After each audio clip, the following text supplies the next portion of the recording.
Hey there. My name's Ava, and if you had told me a couple of years ago that I'd be where I am now, I would have laughed you out of the room. Back then, I was all about chasing stories, living off caffeine, and making my mark in the world of journalism. PR was just a blip on my radar, something I thought I'd never touch. Life's funny that way, huh? This story really kicks off on what I thought was just another Tuesday. I was in this cozy little cafe downtown, glued to my phone, deep in conversation about a PR campaign that was giving me a headache. It was the kind of talk where, if you're not in the biz, it sounds like I'm speaking another language. Yeah, I get it, but if we pivot the narrative towards a more grassroots approach, we can totally bypass the traditional media gatekeepers.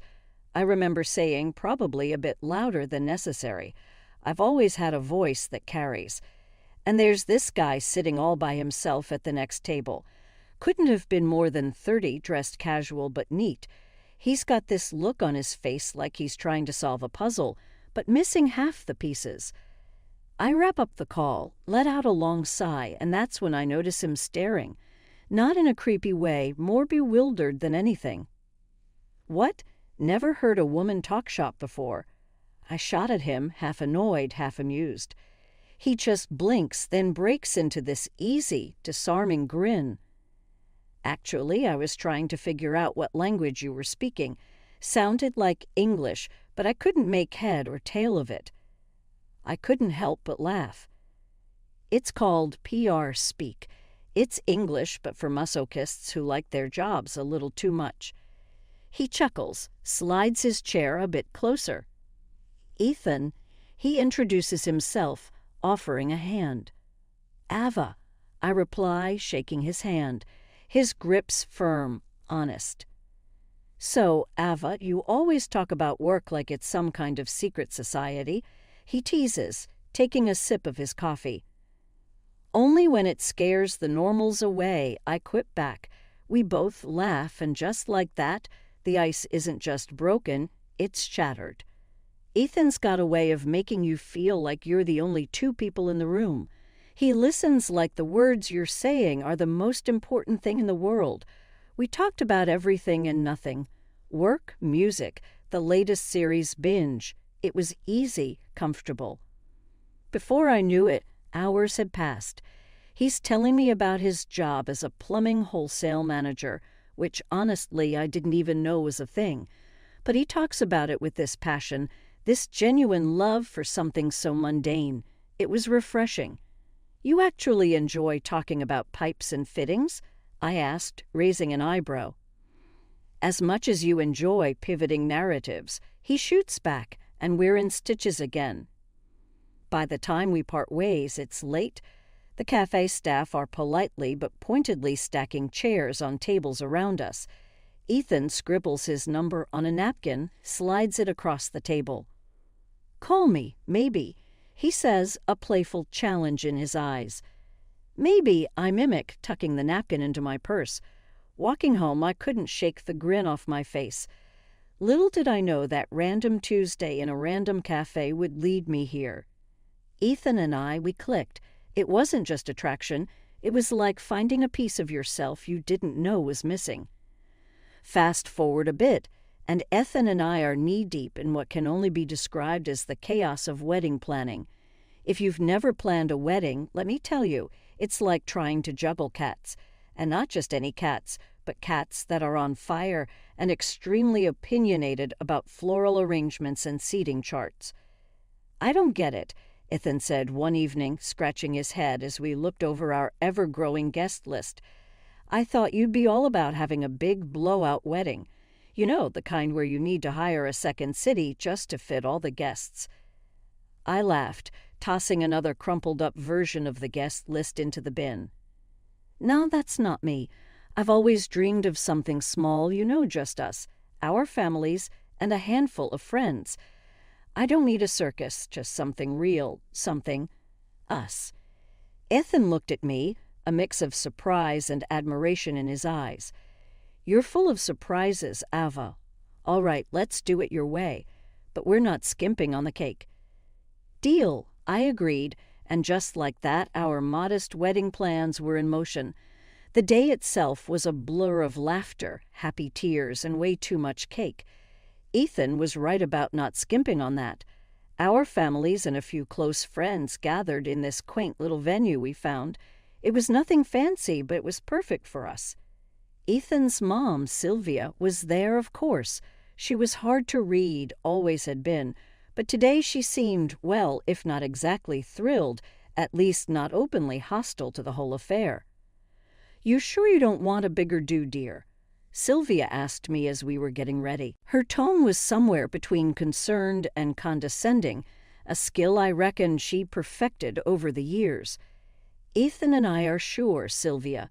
We wanted it to be intimate, just the people who matter most to us," I replied, keeping my voice steady and friendly. Was all she said, but she left it at that. I considered it a win. The ceremony was short and sweet.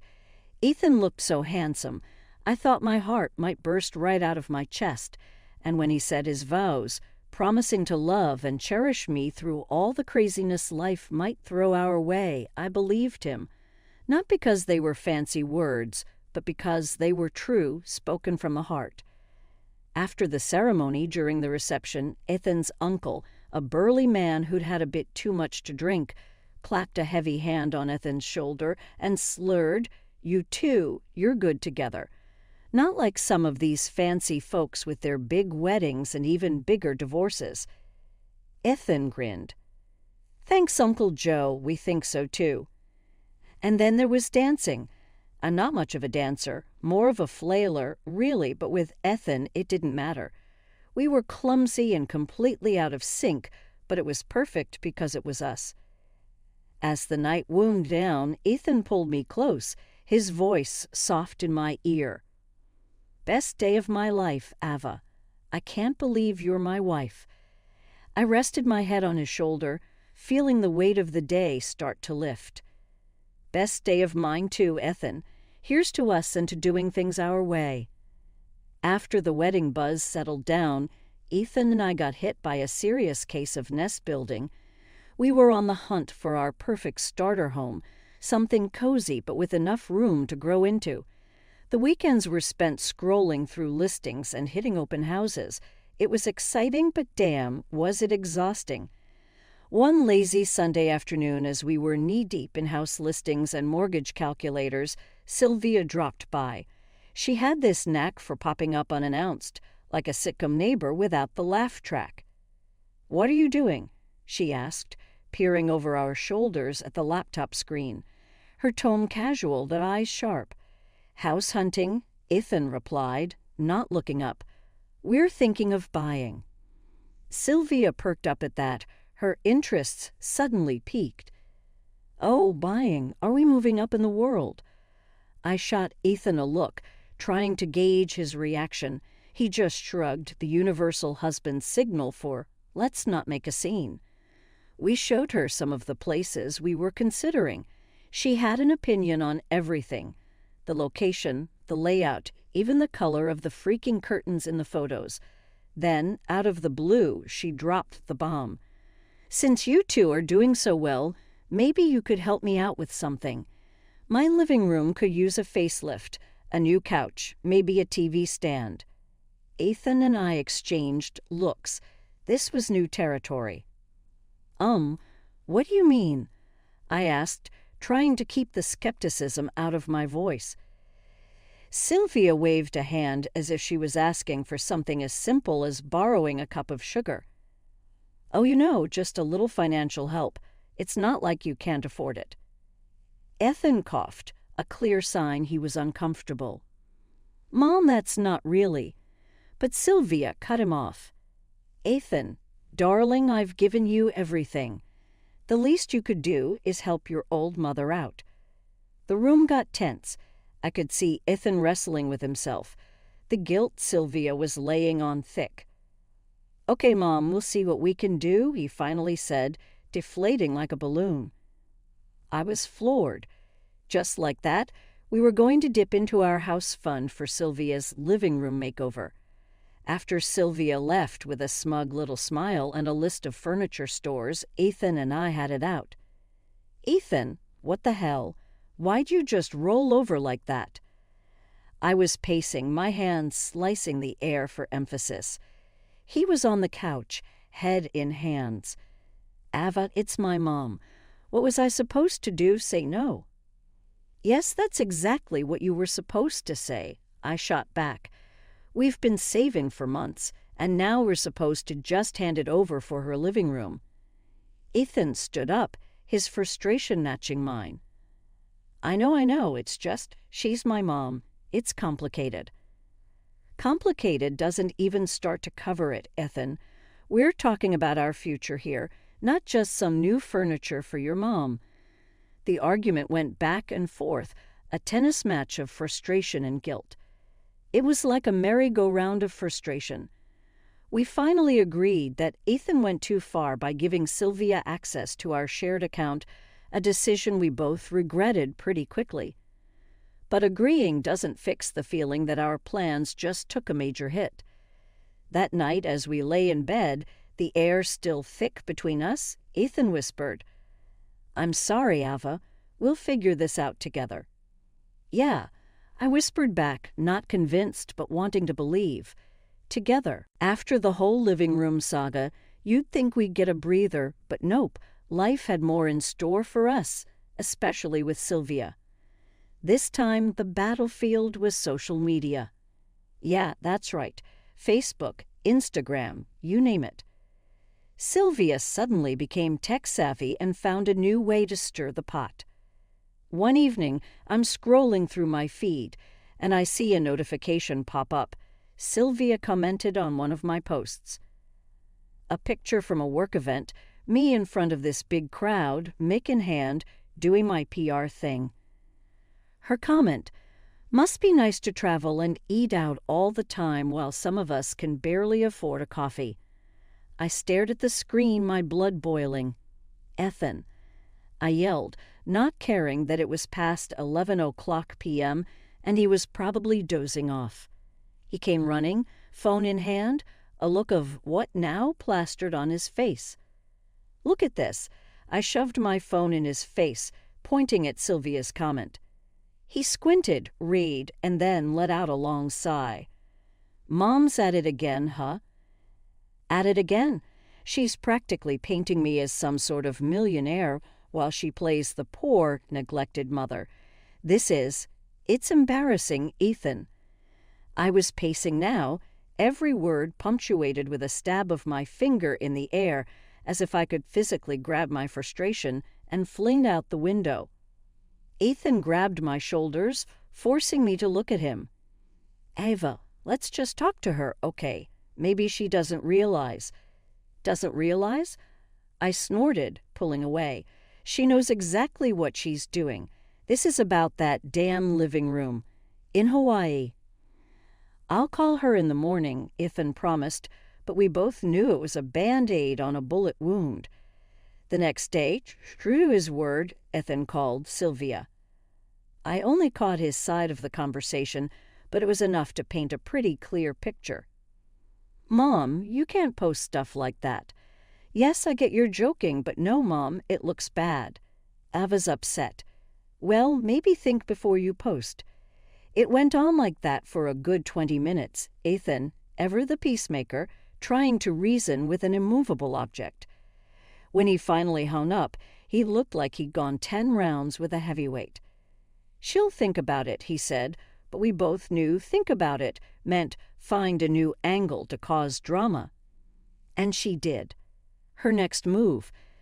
Comments turned into direct messages asking for this and that, hinting about how nice Hawaii looked this time of year. It was like dealing with a social media mob boss. Finally, I had enough. "Ethan, this has to stop. It's either your mom or me at this point." We were in the kitchen, a half-eaten pizza between us, the epitome of domestic bliss if it weren't for the looming mother-in-law-shaped cloud over our heads. Ethan, ever the diplomat, sighed. "Okay, I'll sort it for real this time." But here's the kicker. Despite our grand plans of cutting off Sylvia's financial lifeline and blocking her online, we caved. Yeah, you heard me. We paid for Sylvia's damn trip to Hawaii. Why? Maybe it was guilt. Maybe it was exhaustion, or maybe we just wanted a moment's peace. Whatever it was, it worked. Sylvia was over the moon, spending weeks packing and shopping for her tropical getaway as if she was fleeing the country. New clothes, new luggage, you name it. Ethan and I, we just went back to our lives. Me to my work, him to his, both of us trying not to think about the dent in our savings after Sylvia's trip from Hawaii. It felt like she had developed a taste for luxury, or at least our money. It was like a switch had flipped. The ask started small, then got bigger and bolder.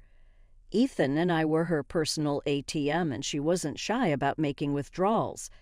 "Ethan, your mom's at it again," I grumbled one evening after dinner, waving my phone at him with the latest message from Sylvia, a thinly veiled request for a small loan for some new luxury she'd taken a fancy to. Ethan, bless him, looked like a man on the edge. "I know, Eva. I'll handle it," he sighed, scrubbing a hand down his face. "Handle it how, Ethan?" "By saying, 'Please stop, Mom,' because that's working out great so far," I snapped, frustration getting the better of me. He didn't respond right away, just stared at the table, jaw working. Finally, he looked up. "I'll talk to her. Seriously this time. No more Mr. Nice Guy." And he did talk to her, or at least he tried. But Sylvia, she turned on the waterworks, painting herself as the victim, saying we didn't appreciate all she'd done for us. "I'll show you," she'd hissed through tears when Ethan stood his ground. At the time, we didn't know what she meant. We should have paid more attention. Fed up, I blocked her on every social platform I could. Out of sight, out of mind, I thought foolishly. If only it were that simple.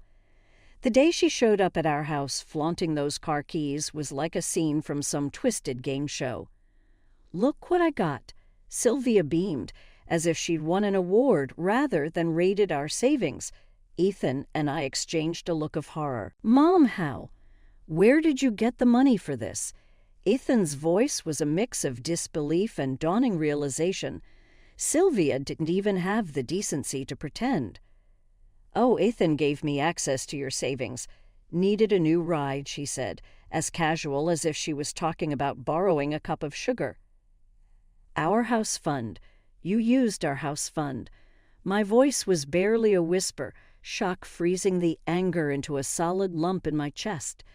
Ethan's face went from pale to harsh.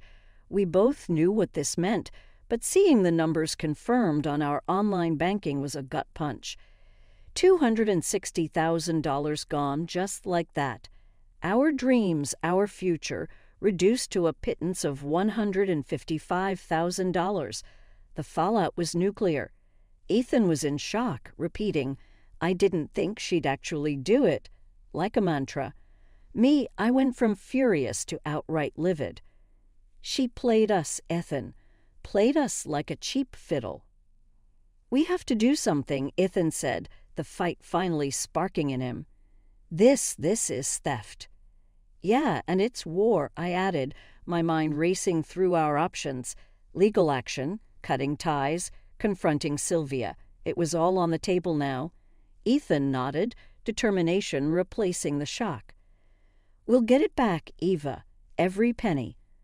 When the truth came out that Sylvia had plundered our savings, Ethan was beyond furious. He was incandescent with rage. "Mom, how could you? You've just steamrolled over every line of decency. Your greed is. It's indescribable." His words were like bullets aimed straight at her heartlessness. But Sylvia, she just cackled, that awful sound that made my skin crawl. "Oh, Ethan, please. AA's raking it in. You'll fill that house fund up again in no time," she said, dismissing our financial ruin like it was a minor inconvenience. That was the final straw for Ethan. "Out, now, and I'm suing you," he declared, his voice cold enough to freeze hell over. Her laughter at that moment was bitter, filled with scorn. "You wouldn't dare." "I'm your mother," she retorted, as if that bond gave her immunity. But Ethan was done playing her games. The second she was out the door, he was on the phone, securing our accounts and pulling together all the paperwork for a lawsuit. Sylvia might have thought it was all a bluff, but the fire in Ethan's eyes said otherwise. When the reality of the lawsuit hit her, Sylvia's reaction was volcanic. She bombarded Ethan's phone with calls, hurling accusations and insults, trying to guilt-trip him into backing down. But Ethan stood firm, cutting off all communication with her. The courtroom drama that unfolded was like something out of a bad TV show. It dragged our family drama into the glaring light of public scrutiny. But Ethan, he held his ground, presenting evidence with unflinching resolve. When the judge finally made their ruling, it was like a weight was lifted off our shoulders. Sylvia was ordered to repay every single penny she had taken, starting with the flashy car she had bought to flaunt her theft. The fallout for Sylvia was swift and severe. She had to sell off everything, every luxury item she'd bought with our money to pay us back. It was more than just a financial reckoning. It was a stark lesson in respect and boundaries.